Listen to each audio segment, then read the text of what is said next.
Bismillahirrahmanirrahim. Assalamualaikum warahmatullahi wabarakatuh. Alhamdulillah alladzi khalaqal mauta wal hayata liyabluwakum ayyukum ahsanu amala.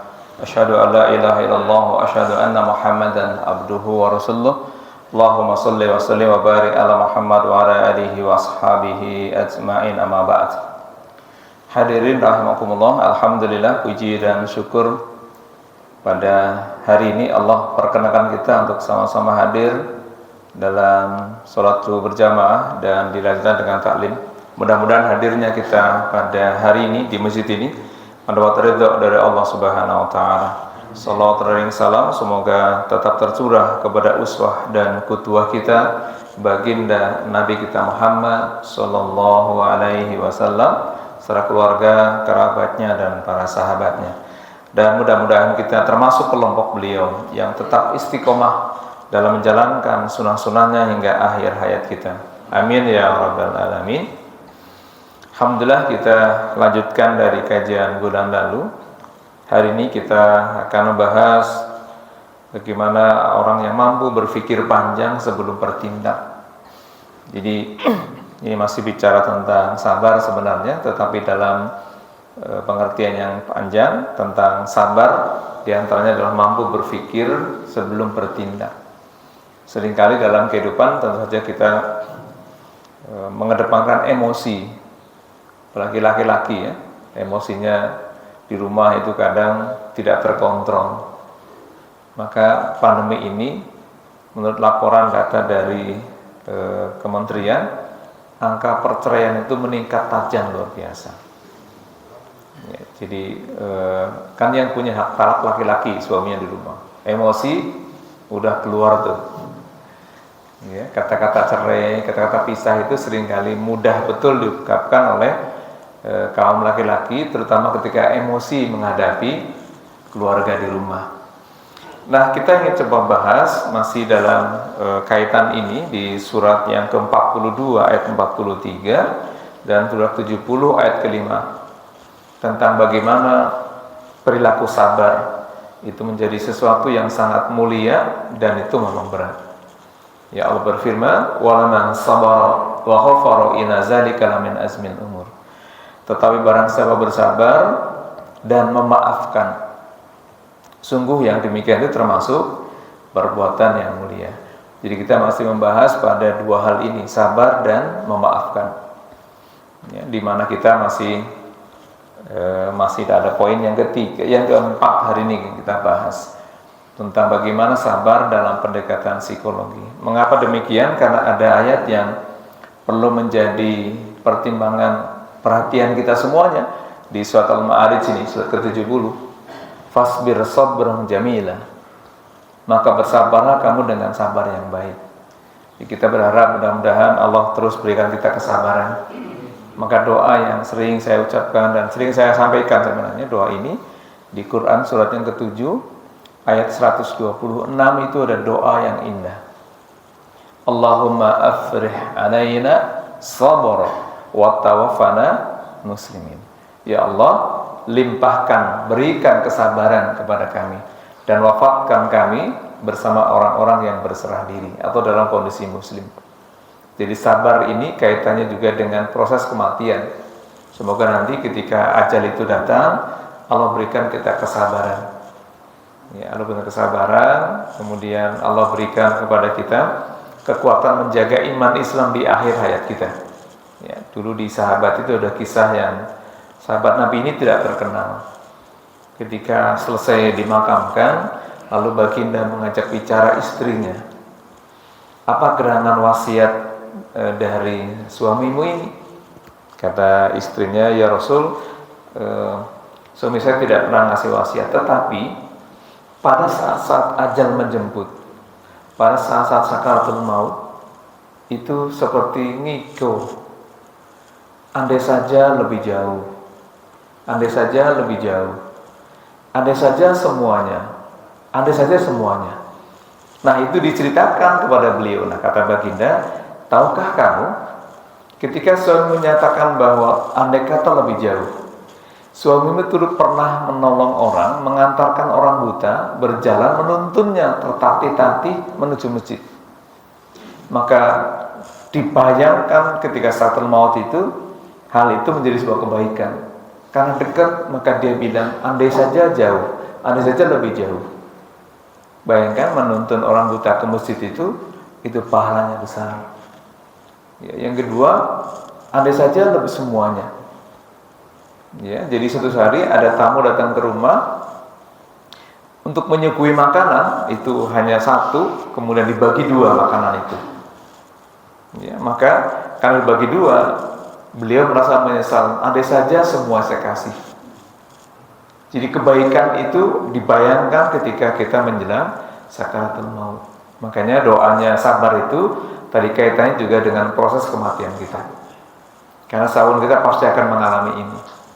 Ya, tidak akan bisa tahu kapan dan di mana. Kalau mungkin pernah masih ingat ya, ada pesawat Sriwijaya jatuh di bulan 1000. Itu ternyata ada orang tua murid sekolah Al-Azhar. Dia sebenarnya bukan dalam posisi membawa pesawat, tapi dia pilot ingin mengambil pesawat dari Pontianak. Begitu berangkat, saya kemarin ketemu dengan istri dan anaknya, Masya Allah, ceritanya sangat heroik. Ya, ada tanda-tanda maut yang mungkin kita nggak tahu. Ketika mau pergi di delay di rumah, kok kelihatannya agak bingung. Anaknya tiba-tiba yang kecil itu nggak mau turun, gitu. Anak yang kedua, kakaknya yang masih TK juga begitu, pengen dimandiin, pengen soalnya kayak pesan terakhir gitu. Ya, itu baru tahu setelah beliau meninggal dan hanya ditemukan ususnya. Masya Allah. Jadi kita bisa bayangkan bagaimana sedihnya keluarga ditinggalkan. Nah, itulah cara Allah mencabut nyawa kita dengan berbagai varian, ya, tidak Anda tahu kapan, di mana. Maka tadi sabar kaitannya juga dengan kematian. Jadi sabar itu tidak akan habis kecuali kematian itu datang. Ya, maka Allahumma afrih alaina sabr wa tawaffana muslimin. Ya Allah, limpahkan kesabaran pada kami. Karena memang kita semakin tua gitu ya, semakin berat bebannya, beban fisiknya. Ya maklum karena sudah tua, tulang-tulang kita sudah kuat dan sebagainya. Itu kan butuhkan kesabaran yang luar biasa ini. Nah, kita masih membahas pada poin ini karena ada 7 hal yang menjadi catatan kita ya dalam sisi psikologi tentang lazmil umur sebenarnya. Ya, min lazmil umur itu perbuatan yang mulia. Nah, maka tadi berangkat dari surat 42 ayat 43, wala man sabara wa huwa sabar dan pemaaf. Jadi 2 hal yang modal besar dalam kehidupan ini. Ya, jadi modal sabar dan modal memaafkan. Ya, kalau masih ingat cerita di balik turunnya Quran surat Asy-Syura tadi, itu adalah ketika sahabat Abu Bakar yang sedang duduk bersama baginda Rasul, kemudian datang orang mencaci maki beliau gitu. Ketika beliau ingin menjelaskan kalau sekarang tabayun kepada orang itu, maka baginda yang tadinya duduk bersama beliau segera pergi. Ketika ditanya, tadi ketika kamu dimaki orang, kamu diam, maka malaikat turun mendoakan kamu dan melaknat orang yang fitnah kamu itu. Tapi ketika kamu ikut bicara, maka malaikat pergi, setan pun datang, maka saya pun pergi, karena saya tidak mau duduk bersama setan gitu. Bayangkan hanya itu gitu, hanya membantah artinya. Mungkin Mas Iksan dan tiba-tiba datang gitu di fitnah orang. Wajar gitu, mentabayun, menceritakan nggak benar tuh. Tapi kata beliau, ini pilihan. Makanya tadi ayatnya wala man sabara wa khafara inna zalika min lazmil umur. Kalau kamu milih untuk bersabar memaafkan, itu mulia. Nah, sahabat Rasul tadi memilih karena sebagai manusia ya, wajarlah kalau membantah itu. Kalau sekarang mungkin membantah atau tambahin. Bayangkan tiba-tiba datang difitnah macam-macam gitu, dituduh macam-macam. Beliau ingin mentabayun sebenarnya, ingin klarifikasi. Tapi kata baginda, itu pilihan kedua yang saya tidak suka, kira-kira gitu. Masya Allah ya. Jadi hanya baginda yang bisa lolos gitu. Kalau sahabat Abu Bakar saja tidak lolos. Nah, kita masih berpikir masih bicara ini tentang kaitan sabar. Tadi ketika sahabat Abu Bakar, dia nggak berpikir yang penting orang itu salah, ya saya harus benarkan. Artinya tidak berpikir, kalau baginda Rasul berpikir panjang. Beliau Masya Allah diberikan kelebihan oleh Allah ya. Ketika di Taif, dilempari batu, dihina orang, beliau tidak membalasnya. Masya Allah ya. Jadi bisa saja membalas, bahkan malaikat menawarkan balasan, itu beliau tidak mau gitu. Kenapa? Karena berpikir panjang. Nanti saya berharap keturunan mereka itu ada yang muslim. Masya Allah.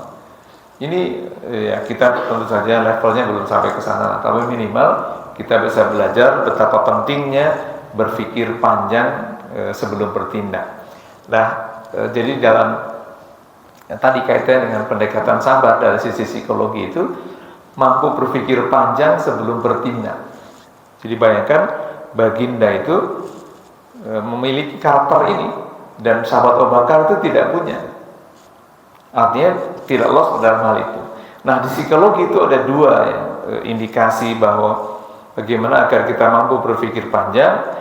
Yang pertama, indikatornya tidak reaktif. Yang kedua, tidak impulsif. Jadi apa tuh reaktif? Kalau dalam pendekatannya psikologi itu, reaktif itu adalah bertindak secara spontan. Tadi sahabat Abu Bakar itu spontanitas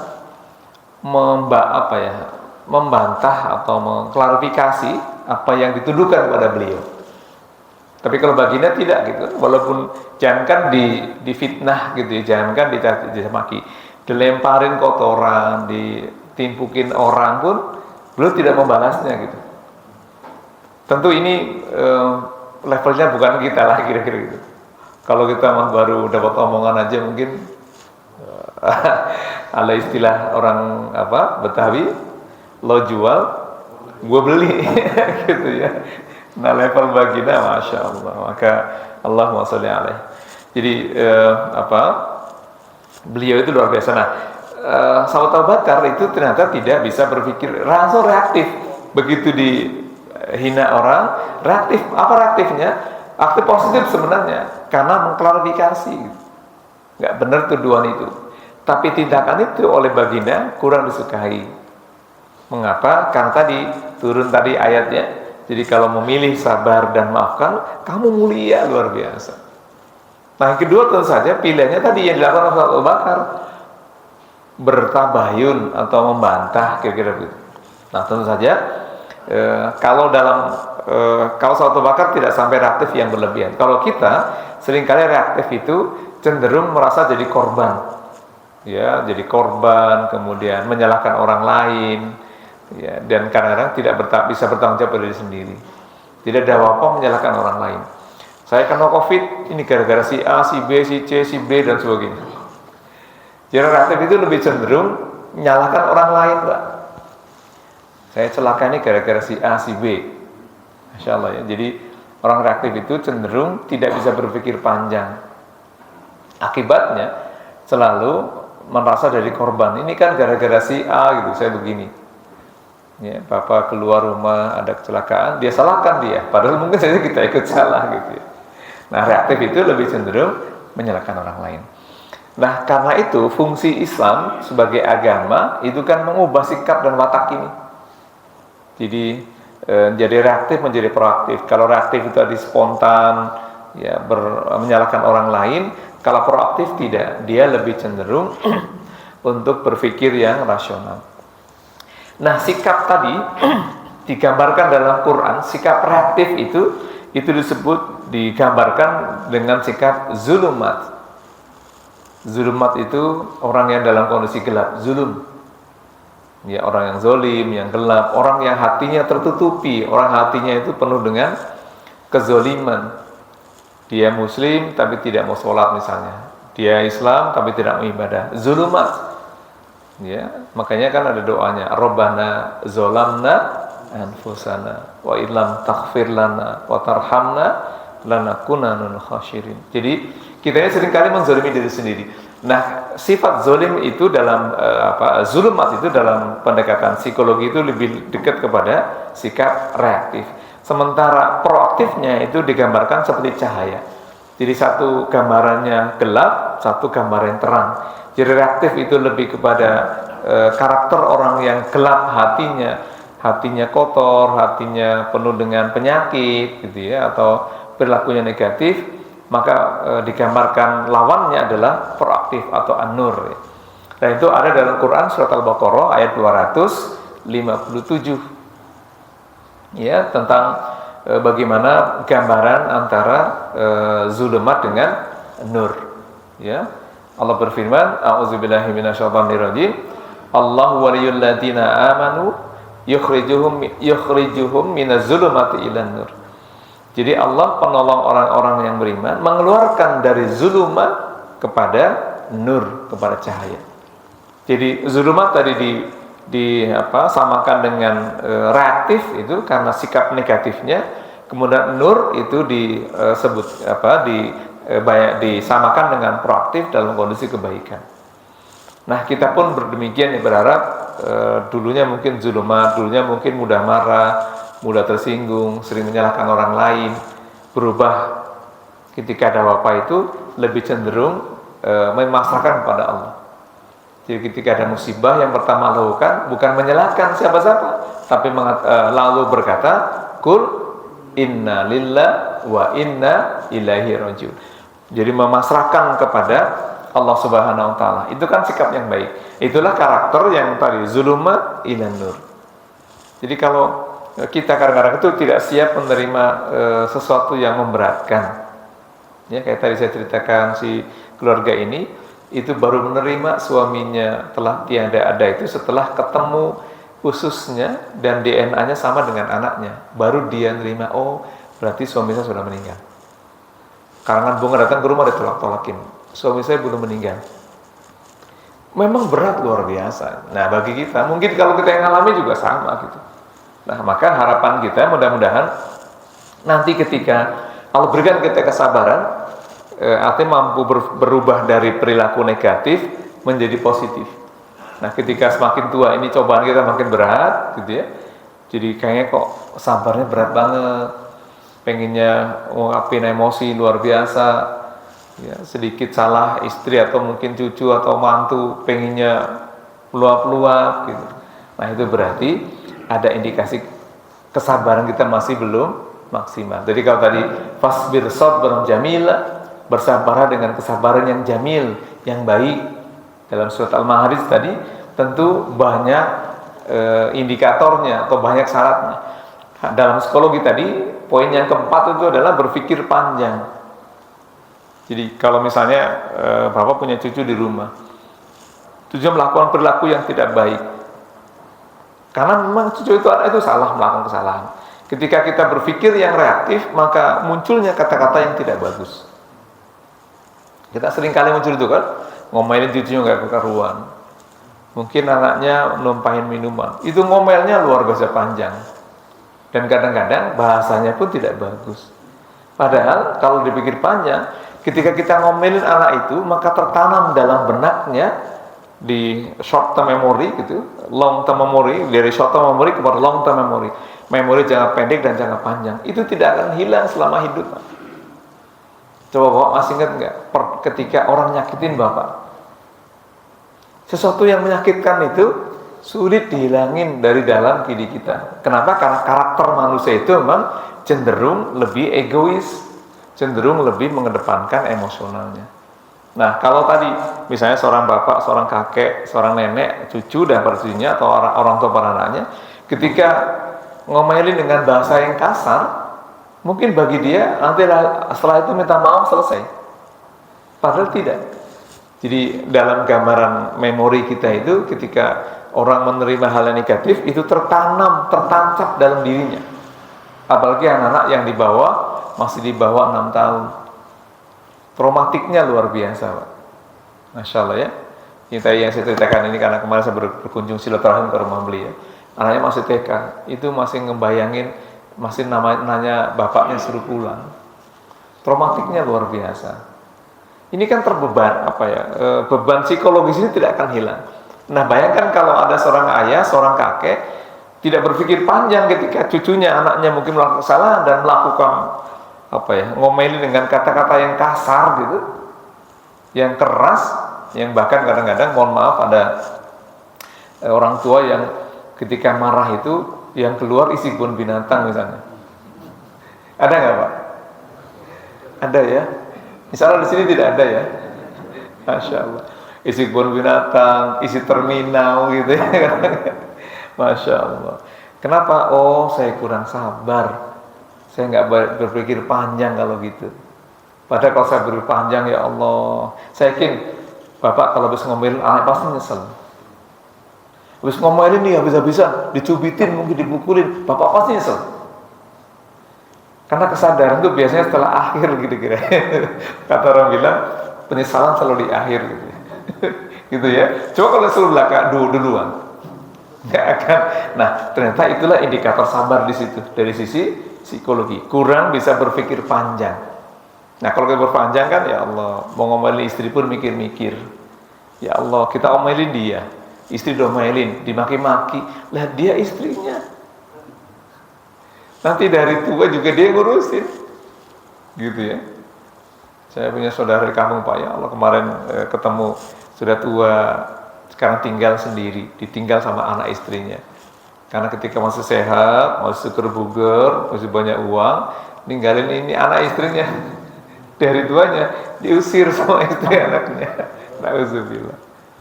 Jadi akhirnya numpang kepada saudaranya. Hari sudah semakin tua, Masya Allah. Makanya mudah-mudahan ya Allah berikan kita kemampuan sabar untuk berpikir panjang sebelum bertindak. Termasuk apa saja lah ya, di keluarga. Ya kan seringkali tadi ya, kenapa divorce itu, perceraian itu meningkat, karena saya yakin mereka pasangan yang kurang bisa berpikir panjang dalam mengambil sikap. Misalnya suami emosi pada istrinya, istri pun demikian. Nah laki-laki itu kalau dia emosi, bahasa yang paling gampang apa Pak? Kucerain loh, gitu ya. Padahal kata cerai itu sangat sakral bagi laki-laki. Kenapa? Karena begitu juga sakral ketika dia nikah.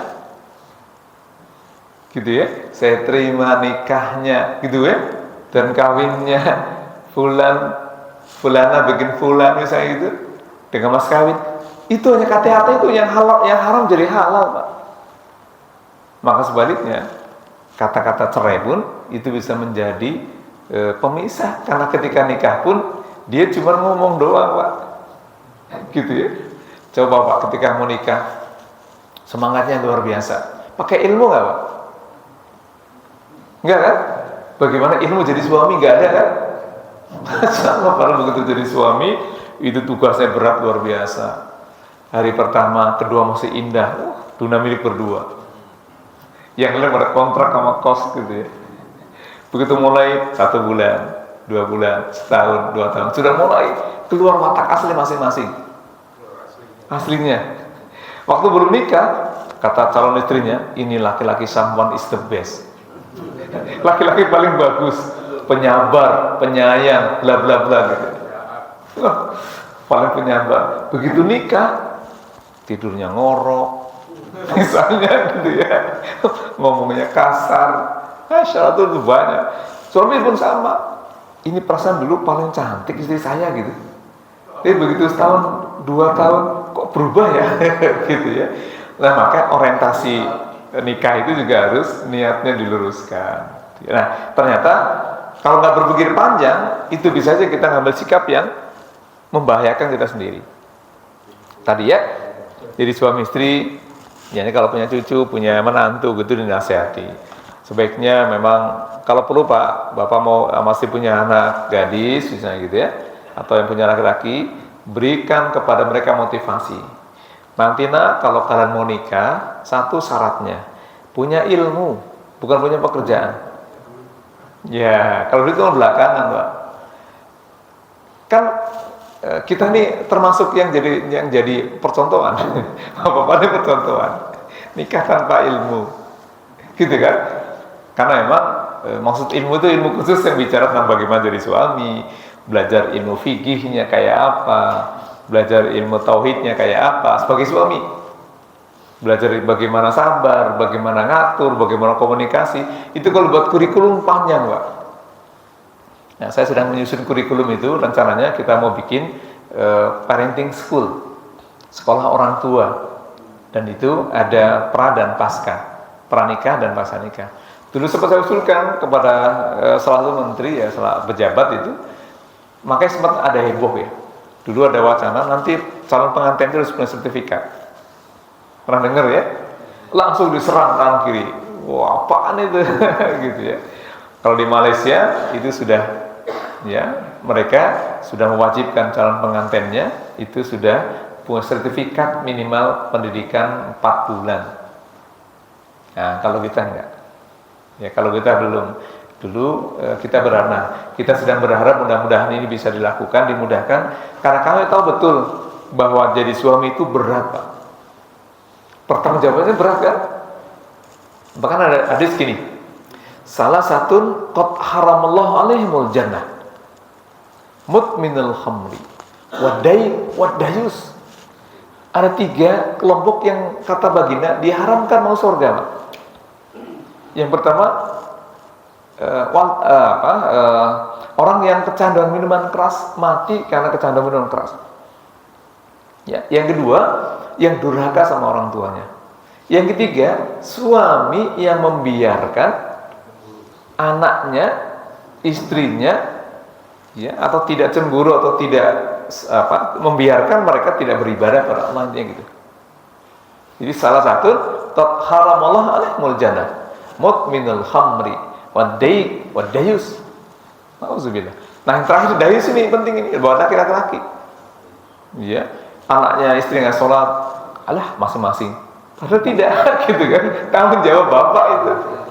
Masya Allah.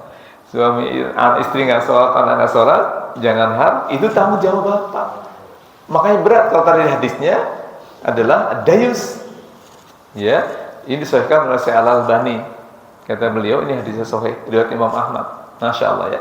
Jadi semoga kita tidak termasuk orang-orang yang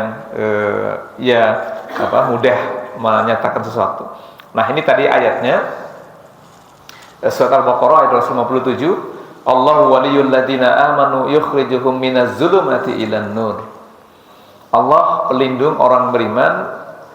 Dia Allah mengeluarkan mereka dari kegelapan menuju cahaya. Jadi kegelapan tadi gambarkan zulumat, atau dalam bahasa psikologinya reaktif gitu, ila nur, kepada cahaya. Jadi ada, kalau digambarkan ini ada tempat gelap menuju tempat terang. Dulu bapak belum sholat, sekarang sudah sholat, itu berarti sudah dari zulumat ila nur. Jangan dibalik, zulumat ila nur ila zulumat lagi. Alhamdulillah gitu ya. Dulu rajin sholat, begitu belakangan nggak rajin sholat lagi karena bosan beragama. Alhamdulillah. Ini sekarang lagi banyak, Pak. Ya, lagi banyak orang yang sudah bosan dengan agamanya. Dicabut hidayahnya. Alhamdulillah. Makanya saya ingatkan betul ya. Di sela-sela kesibukan kita, di sela-sela sholat itu selipkan doa. Saya mewajibkan diri saya baca doa ini, Pak. Penting dibaca doanya. Karena itu yang penting dalam kehidupan. Apa doanya? Rabbana atina min ladunka rahmah wa hayyi' lana min amrina rasyada. Hafal doanya? Hafal. Di surat apa itu? Al-Kahfi ayat 10. Baca, Pak. Kalau perlu habis setiap sholat itu.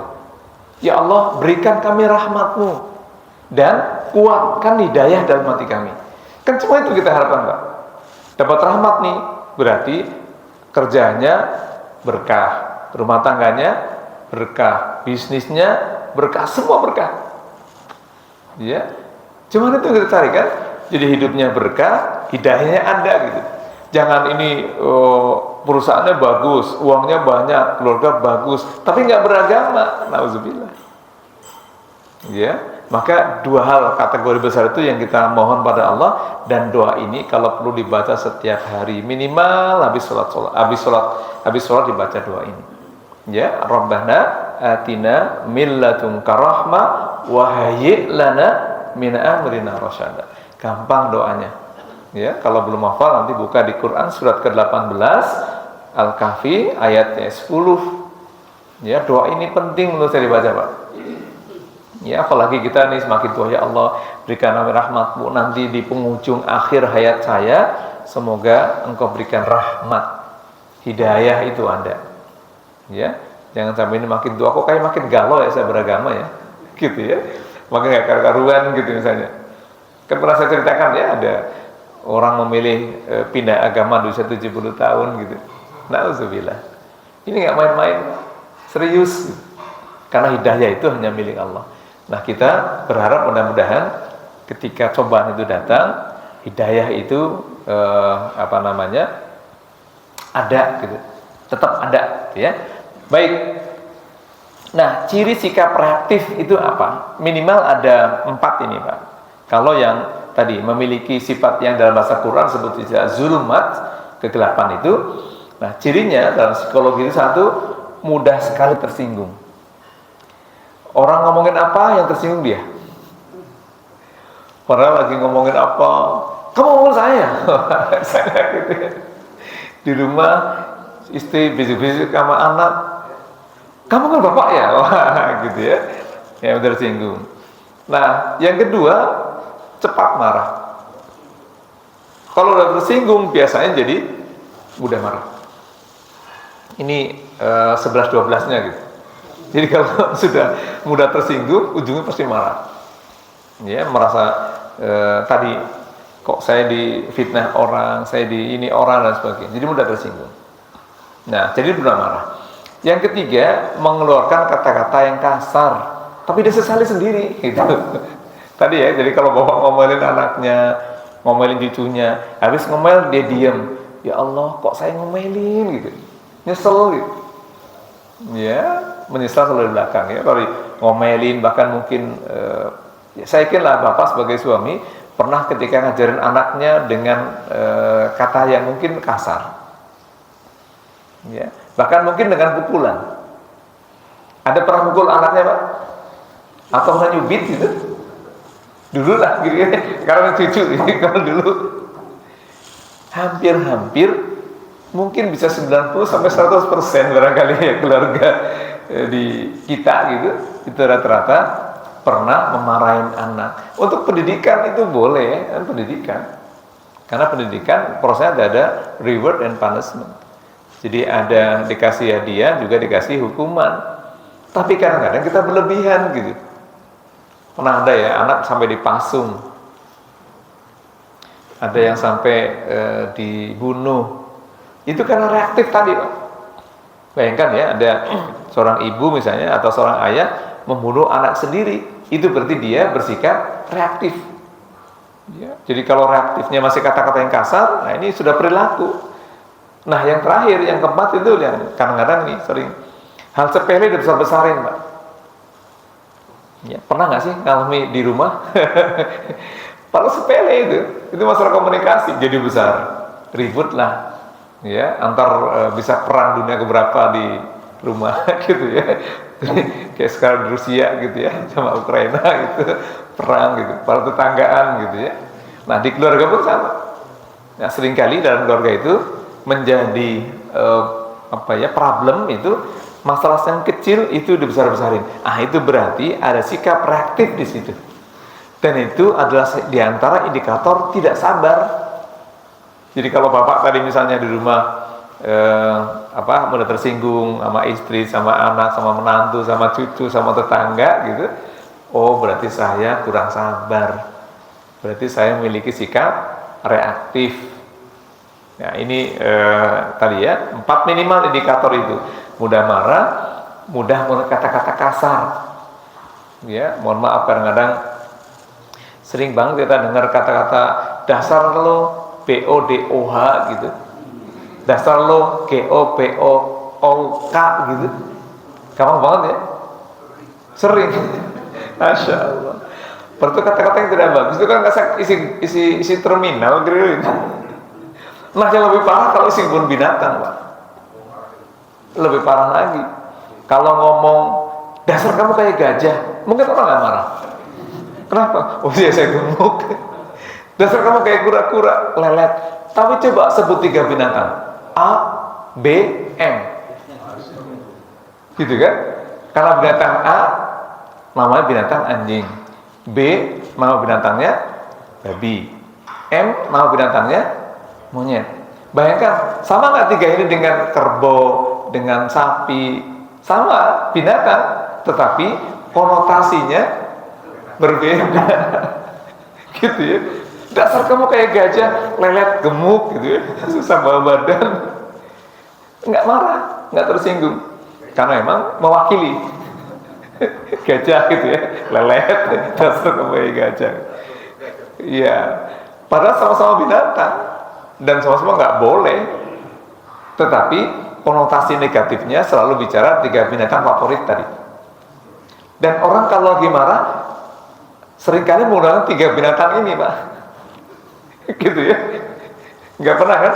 Kamu kayak semut sih. Gitu ya. Enggak ya. Kayak semut atau kayak apa ya? Kamu kayak kerbau gitu. Orang mungkin nggak marah. Ya, padahal kerbau juga binatang gitu ya.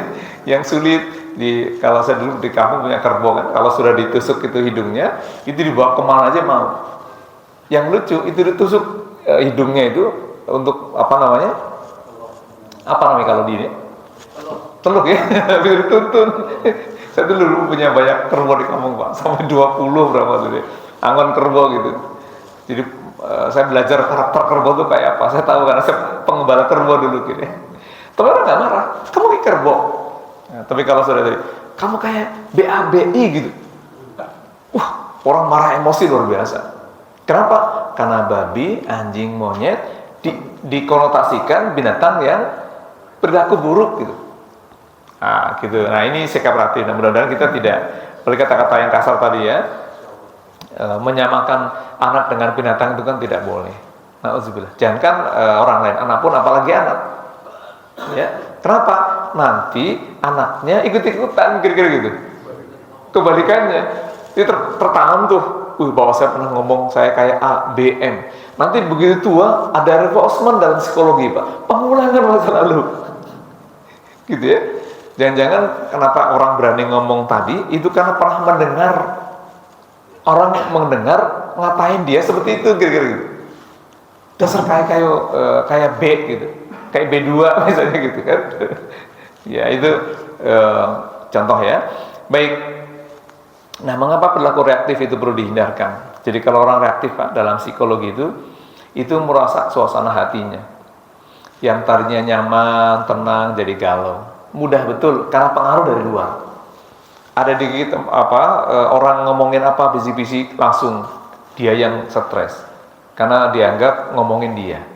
Dianggap fitnah dia. Ya sensitif jadinya.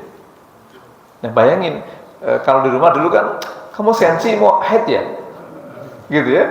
Pernah nggak Bapak ngomongin sama istrinya? Ini marah-marah mulu nih, nenek-nenek itu kayak marah-marah. Gitu ya. Ngomel baik gitu ya. Nah, itu dijadikan orang ngomel itu seperti perempuan yang mau datang bulan gitu. Karena emang pengaruh hormon gitu. Nah, seolah-olah kalau ngomel itu karena pengaruh itu, padahal kan enggak. Lah Bapak enggak pernah haid ngomel-ngomel juga, misalnya gitu kan. Nah, jadi itu mengganggu suasana, pengaruh dari luar. Bapak lagi tenang di rumah, mendengar Bapak difitnah orang. Padahal belum tabayun, belum cross check, sudah menerima. Sakit hatinya kayak apa? Ya. Maka kalau kayak di Madura misalnya, carok urusannya misalnya gitu kan. Kalau di Bali di Jakarta lo jual, gue beli tanpa tabayun. Nah, ini bahayanya. Kemudian di samping suasana hatinya jadi nggak tenang, perasaan pun dari negatif. Jadi kalau hati sudah nggak tenang gitu ya, gelisah jadinya gitu, maka perasaan pun tidak stabil. Nah, akhirnya pada ujungnya adalah mengganggu situasi yang ada. Di rumah tangga jadi nggak kondusif. Tadi kalau kasus rumah tangga ada gap, misalnya ada masalah komunikasi, masing-masing mempertahankan egonya antara suami istri, itu kan suasana hatinya berpengaruh, perasaan berpengaruh, dan situasi di keluarga pun jadi memanas. Saya yakinlah Bapak yang sudah pengalaman menikah lebih dari 20 sampai 30 tahun, itu berapa kali Pak ada perang dunia di rumah gitu ya. Senjata-senjatanya juga sering gitu ya. Ya, kadang-kadang dulu waktu menikah awal-awal sih tidak ada berantem, semua berantem positif, indahnya luar biasa.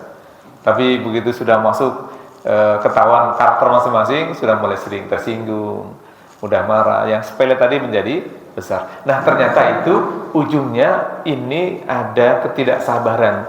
Dari mana indikasinya? Dari sikap perilaku reaktif. Kenapa reaktif? Karena tidak bisa berpikir panjang. Ya, tadi kalau mau ngomelin siapapun, ngomelin istri misalnya, kalau dia berpikir panjang ya ngomelin jadi nggak jadi.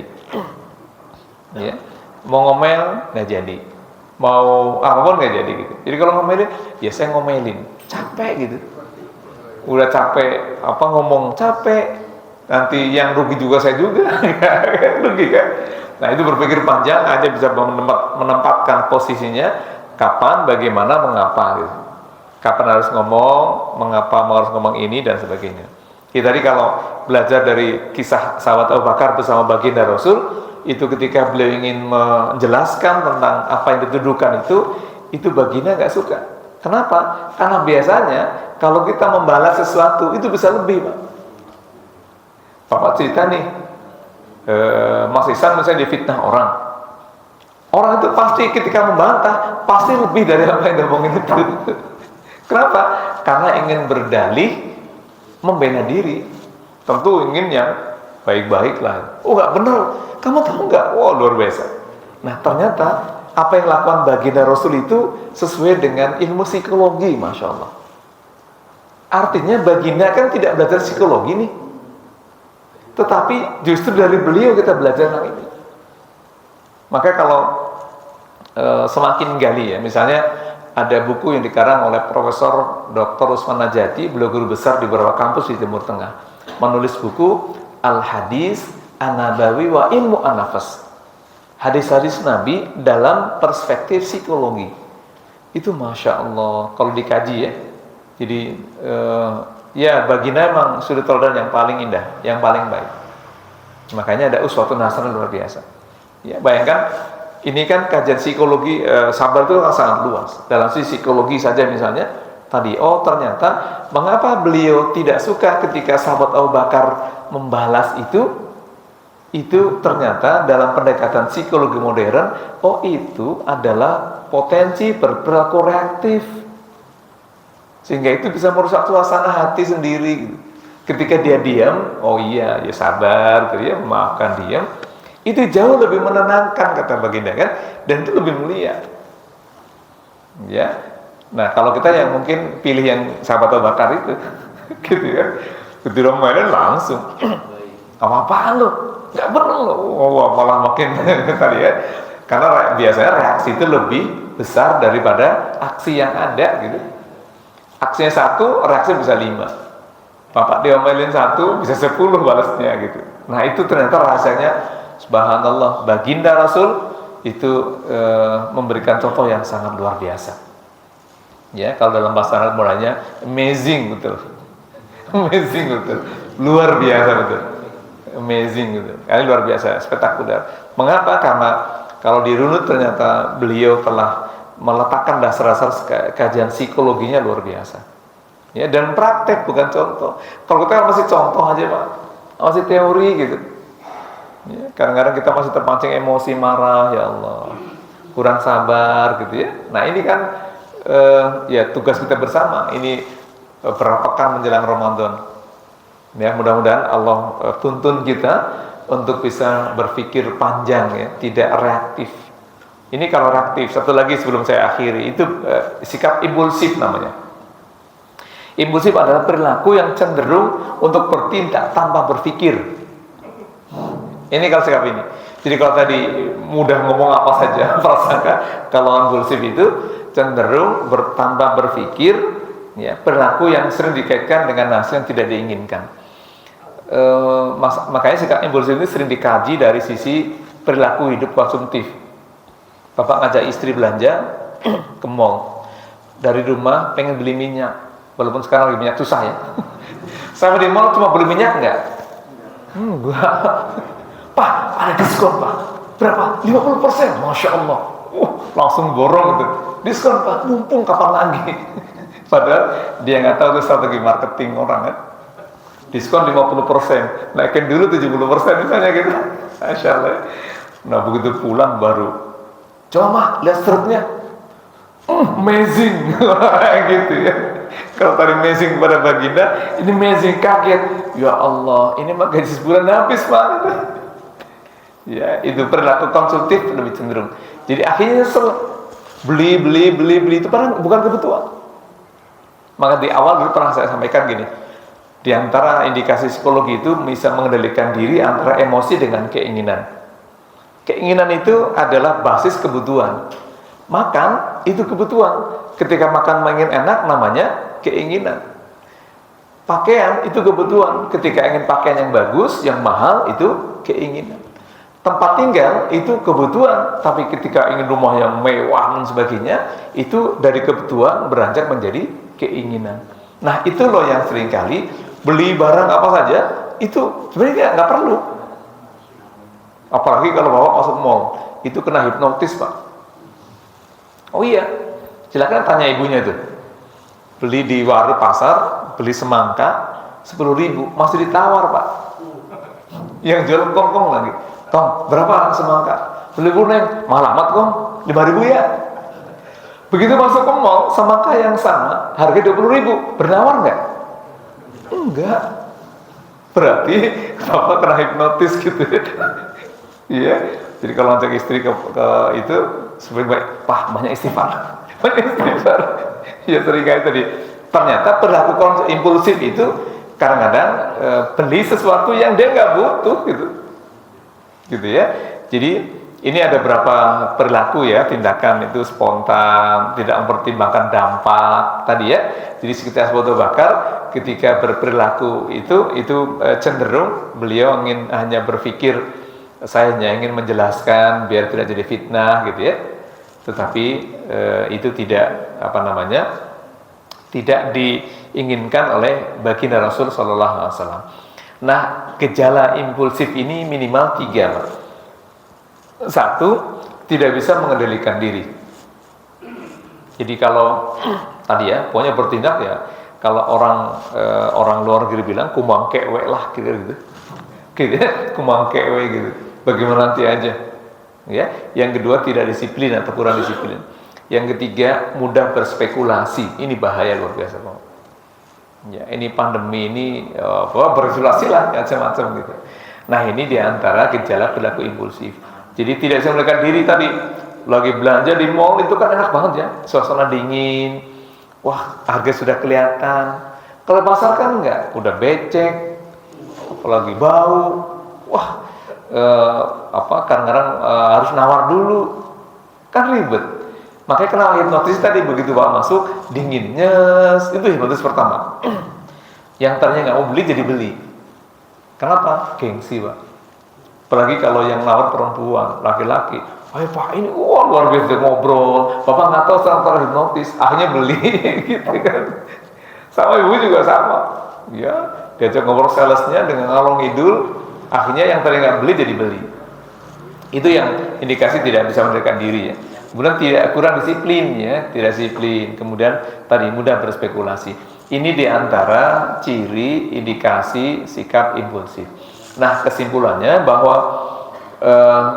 diantara sabar itu adalah kemampuan untuk berpikir panjang, yaitu tidak reaktif dan impulsif.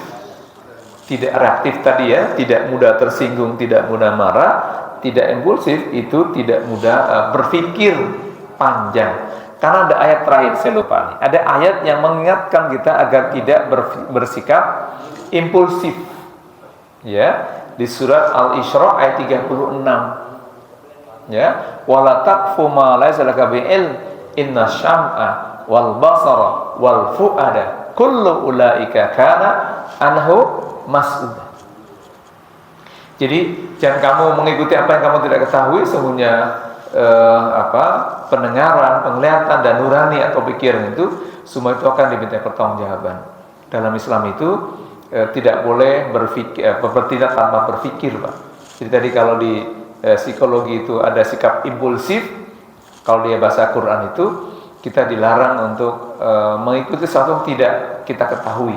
Berpikir dulu sebelum bertindak. Ya, maka inna sam'a wal basar wal fuad. Jadi kalau mau pemilu itu pikir dulu nih milih siapa gitu ya. Ya, apa saja ya berpikir, semoga nanti kita tidak memiliki karakter yang impulsif dalam kehidupan ketika belanja. Karena beberapa teman-teman di psikologi itu meneliti impulsif itu kaitannya dengan sikap komunisme, sikap belanja yang berlebihan, ya. Jadi lebih cenderung menuruti keinginan. Apalagi habis gajian, bahwa boleh cek kalau tangan muda itu mal-mal Bekasi penuh loh, Pak. Tangan muda, jalan macet. Kenapa? Lagi punya uang, Pak. Nggak mal ya, alhamdulillah, Pak. Ya, kita lebih ke mall aja, Pak. Ke molor gitu. Iya. Jadi memang iya kita dilematis ya belanja. Jadi ternyata setelah pandemi agak kendor itu ternyata mallnya itu awal bulan itu padat, antri panjang gitu. Masya Allah ya. Kemarin Al Azhar Bekasi itu punya warung masjid, Mas, super kios dan berbasis online. Jadi belanja tidak perlu ke mall, harganya itu di bawah yang lain, apalagi yang mall-mall itu di bawah. Karena itu langsung dari konsumen, dan itu udah kerjasama, semua sudah di launching. Jadi jamaah itu bisa beli, siapa saja bisa beli dari rumahnya pakai aplikasi. Nah itu memang untuk keuntungan masjid, ya. Jadi Masjid Al Azhar itu lagi punya bisnis, ada rencana bikin air, karena airnya itu di depan masjid itu ketika digali itu pH-nya sudah 7,6. Aqua itu hanya 8. Yang lainnya itu belum diapa-apain, masih 7,6 airnya. Itu Masya Allah. Jadi itu bisa langsung diminum, belum diolah padahal. Ya, buat wudhu itu bagus makanya. Itu Masjid Al Azhar Bekasi, kayak Jaka Permai ya, Kalimalang itu depannya ada sumur yang digali kedalaman 60 meter. Itu pun luar biasa, 3 kali itu besinya nancep, nggak bisa keluar, Pak. Nggak bisa langsung gerak. Di titik yang berbeda sedikit, alhamdulillah 2019 bisa di bawah sama 60. Dan ternyata kemarin dites di Skopindo itu pH-nya 7,6. Masya Allah. Ya, itu belum diolah, Pak, belum apa-apain. Itu usaha masjid gitu untuk menghidupi masjid. Jadi kalau teman-teman mau belanja boleh, itu ada aplikasi, Mas Iksan. Aplikasi, dan itu belanja sambil belanja sambil ibadah, karena keuntungan 100% untuk masjid. Ya, untuk operasional masjid. Jadi kalau Al Azhar itu kan sebulan bisa 100 sekian juta operasional masjidnya. Besar, makanya harus topang usaha gitu. Nah, ya aplikasi gitu ya. Kemarin baru pembukaan Senin besok ada gudang. Jadi kalaupun di sini saya mau buka cabang boleh itu. Ya itu bisa melalui gudang kami. Baik, jadi intinya kesimpulannya bahwa kita dilarang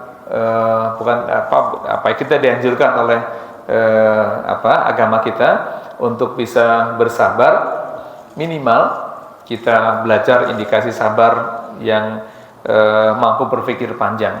Jadi dulu mengendalikan emosi, menerima kenyataan, mampu bertahan dalam situasi sulit, dan hari ini kita baca tentang mampu berpikir panjang, tidak reaktif dan impulsif, ya, menjelang Ramadan yang tinggal beberapa hari lagi insya Allah. Dan kabar gembiranya MUI sudah ngasih fatwa edarannya, boleh dirapatkan safnya, salat tarawih dilakukan, itikaf juga boleh, semua boleh insya Allah, ya. MUI sudah memberikan edarannya. Semoga tidak lagi muncul aneh-aneh. Amin ya, karena kita semuanya ingin beribadah. Tahun ini lebih nyaman dalam kondisi Ramadan. Dan Allah sampaikan kita ya, di Ramadan yang tinggal berapa saat, Allah panjangkan usia kita dalam keseharian nanti ya. Ini berarti pertemuan terakhir kita ya Pak, menjelang Ramadan. ya, karena tahun ini kemungkinan agak beda waktunya ya. Kemungkinan semoga sih tidak. Tetap tanggal 1 Ramadan, awal Ramadan ya. Cuman ada yang mungkin Sabtu, ada yang mungkin Ahad gitu. Atau Sabtu, Senin atau Ahad atau Senin gitu. Ya nggak apa-apa lah. Nanti Lebaran pun sama, tetap 1 Syawal Lebarannya. Hanya beda waktu barangkali. Kita berdoa mudah-mudahan tidak terjadi lah ya. Ini belum terjadi, tapi Muhammadiyah sudah menentukan. Semoga ketahuan Muhammadiyah sama dengan ketahuan pemerintah, biar kita enak gitu. Tapi kalaupun tidak, berarti tetap Ramadan kita pun 1 Ramadan. Dan Lebaran pun tetap 1 Syawal, sama insya Allah ya, hanya beda waktu barangkali. Baik, ini barangkali ya yang bisa kita bahas. Ada yang mau ditanyakan? Tidak pas ya, alhamdulillah. Baik, mari sama-sama kita akhiri dengan doa kafaratul majelis.